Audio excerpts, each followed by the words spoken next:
여수 돌직기 살인 사건입니다. 전남 여수의 한 졸음쉼터에서 사람이 죽었다는 신고가 허벅지에 둔기로 맞은 듯한 심한 상처가.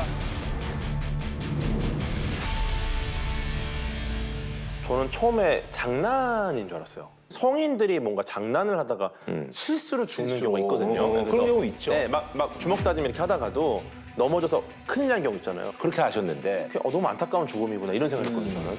전 기사를 여러 번 읽었습니다. 네네. 무슨 뜻인지 모르겠어. 무슨 성인 두 명이 잠을 깨려고 서로의 허벅지를 돌로 내려치다가 한 명이 죽었다 그러니까 이게 무슨 말인가. 정말 뭐 황당한 사건이 아니었나 생각이 드네요.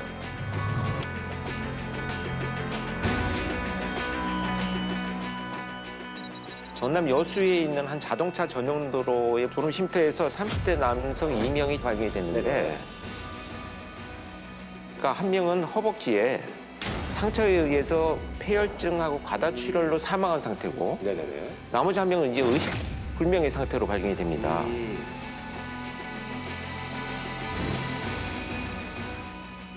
근데 얼마 뒤에 이제 그 한 명이 깨어났는데, 한 명 살았으니까, 그 생존자가 차 안에서 2, 3주간 먹고 자고 생활을 아예 거기서 하면서 상대방이 잠이 들면 돌로 허벅지를 때려서 깨우는 내기를 벌였다. 말도 안 되는 얘기네, 참. 그 참 말도 안 되는 이해가 안 가는 이런 그 말이 안 되는 그 상황의 배경이 좀 있습니다. 이 두 사람은 2020년에 온라인 게임을 하다가 만난 사이래요. 예. 그런데 서로 게임하면서 게이머들끼리 뭐 게임 아이템도 주고받고 맞아요. 돈도 현금도 그것 때문에 뭐 시비가 빌려주고 많았죠. 예. 빌려받고. 그런데 오랜 기간 그렇게 하는 사이에 정확하게 기록을 안 했나 봐요. 그러니까 둘 사이에 이 의견 일치가 안 되다 보니까 어떻게 얘기를 했냐면, 그럼 우리 둘이 만나서 끝장 논쟁을 해보자. 둘이 어디 도망가지 않은 채 끝장 논쟁을 해서 누가 더 채무를 더 많이 갖고 있는지를 밝히자, 이렇게 됐다는 거예요.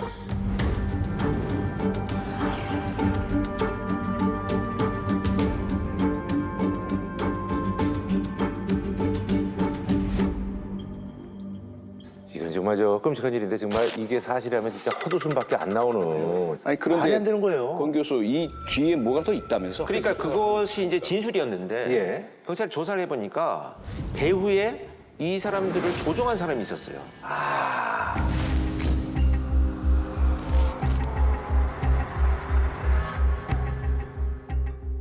그 시킨 사람은 뭐며? 도대체 목적은 뭐며? 이런 것도 이제 당연히 궁금하죠. 예. 네, 그 이제 제작진 취재한 내용을 이제 그 살펴보면 변호사 사무장이라고 자기를 소개를 했는데, 이제 법적 분쟁에 휘말려서 이 사람이 고생을 하다가 뭐 변호사 사무장이라고 하니까 이제 법률 상담을 했는데, 하다 보니까 이제 굉장히 조언을 잘 해주니까 자기의 지인이 김 씨도 이제 이 사람이 소개를 시켜줬어요. 아하.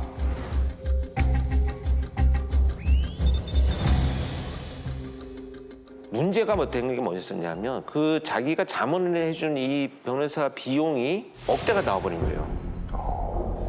그냥 뭐 상식적이지는 않죠. 상식적이는 않죠. 예. 근데 이제 이거를 갚아라라고 하면서 이제 폭행을 시작을 했는데, 제2금융권 뭐 사채 이런 것까지 다 빌려가지고 이제 뭐 가족 친척들한테까지 돈을 빌려서 이거를 갚았지만 이제 해결이 안 된 거죠. 그래서 이제 결국 이제 이 씨라는 제3자인 그 당사자가 두 사람을 한 장소에 불러서 돈을 갚는 방법을 너희 둘이 찾아내라.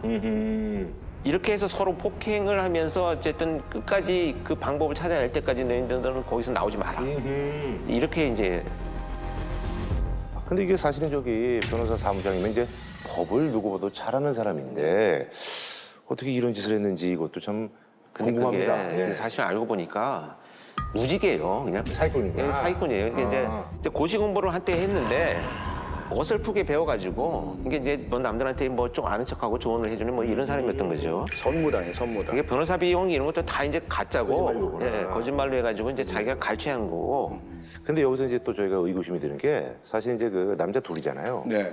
이 사람 어떻게 보면 이제 두드려 패고 이제 제압을 해서 거길 탈출하거나 이게 사실은 상식인데. 맞아요. 네. 아니 그래 이 사람이 뭐 이렇게 시킨 대로 그냥 말도 안 되게 돌로 찢고 이런 거 자체가 나는 상식적으로 좀 이해가 안 가는데. 네, 사실 뭐 한 발 떨어져서 보면 그렇죠. 네, 그러니까요. 그리고 물리적으로나 신체적으로나 그러니까요. 도저히 이렇게 뭐 제압당하거나 감금당한 상태도 아니죠. 네네. 그래서 경찰이나 검찰은 어떻게 보냐면 이것을 가스라이팅이다. 아하. 심리적 지배라는 수단을 사용해서 이 둘이 도망가지 못하게 하고 한거 불능케 했다. 이렇게 보고 있는 거죠.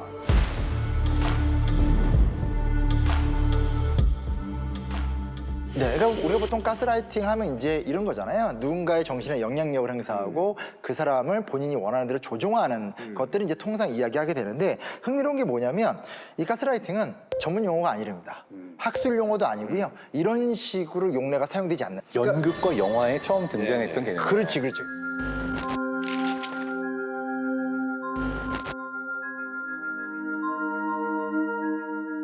그러니까 이게 1938년도에 나왔던 연극을 기본으로 하는데 이 연극에 보면은 부인의 정신 세계를 내가 지배하기 위해서, 그러니까 완전히 나에게 속박시키기 위해서 이 사람이 자기 자신이 경험하는 모든 것들을 의심하게 만들어요. 근데 분명히 소리를 들었는데 아니라고 하고. Did I really dream? All that did not happen. Then it's true. My mind is going. Haven't I told you?